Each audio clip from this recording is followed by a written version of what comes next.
Hello again, Tom Maguire. I just want to talk to you about the book Leonardo Da Vinci by Walter Isaacson. I didn't realise Walter Isaacson had done quite so many books. I couldn't actually find out online how many he's done exactly, but it looked to be somewhere over 20, I think. Please correct me if you know, please feel free to put it in the comments below. It turns out he's worth apparently $21 billion as well. Some sites seem to say he's worth $3 million. Others say he's worth 21 billion. I don't really understand because there's a massive difference between the two, quite clearly.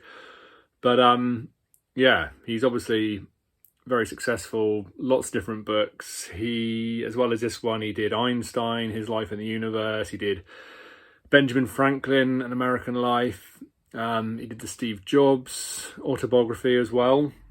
Loads of others. His most recent one is called The Code Breaker, which came out earlier this year.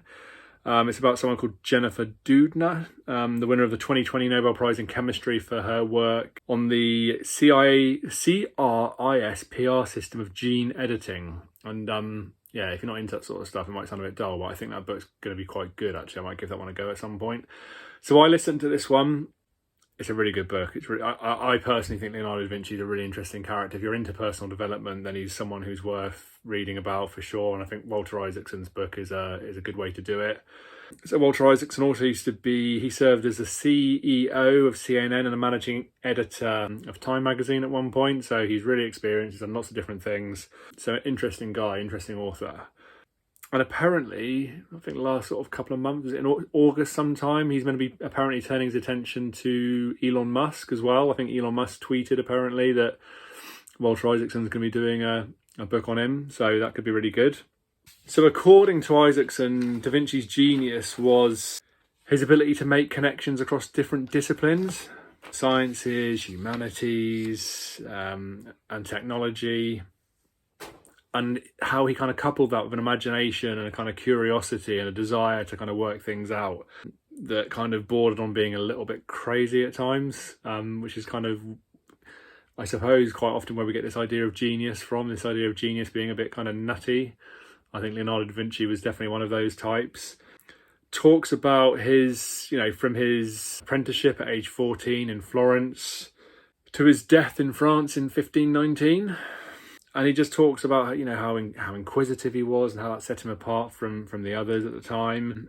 He was someone who was quite often distracted and didn't finish what he'd started, which was quite comforting for someone like me, because I'm not always the best finisher of things. I'm someone who gets interested and passionate, and then I start something, and then if it's not quite what I want it to be, or if I find it too easy, then I kind of stop before I finish and I move on to something else. So I think that's something a lot of people struggle with, isn't it? When you're thinking about your personal development, are you someone who manages to complete things? And sometimes it's important to discipline yourself just to complete things, but it's quite comforting to know that someone like Leonardo da Vinci was a bit like that as well, I think.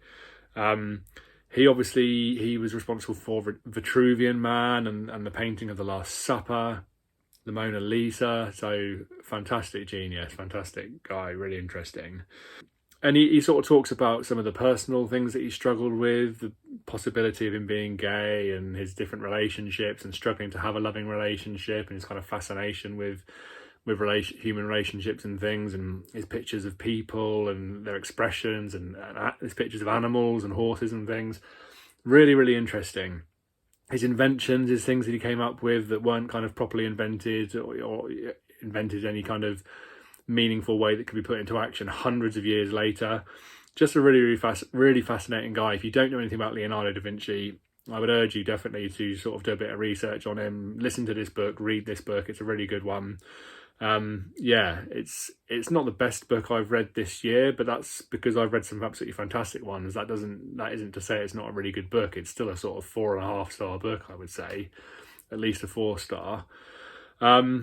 But yeah, it's really, really good. I think Walter Isaacson is someone that I will be reading more of, listening to more of at some point. So yeah, please keep liking and subscribing, and I'll speak again soon. Cheers.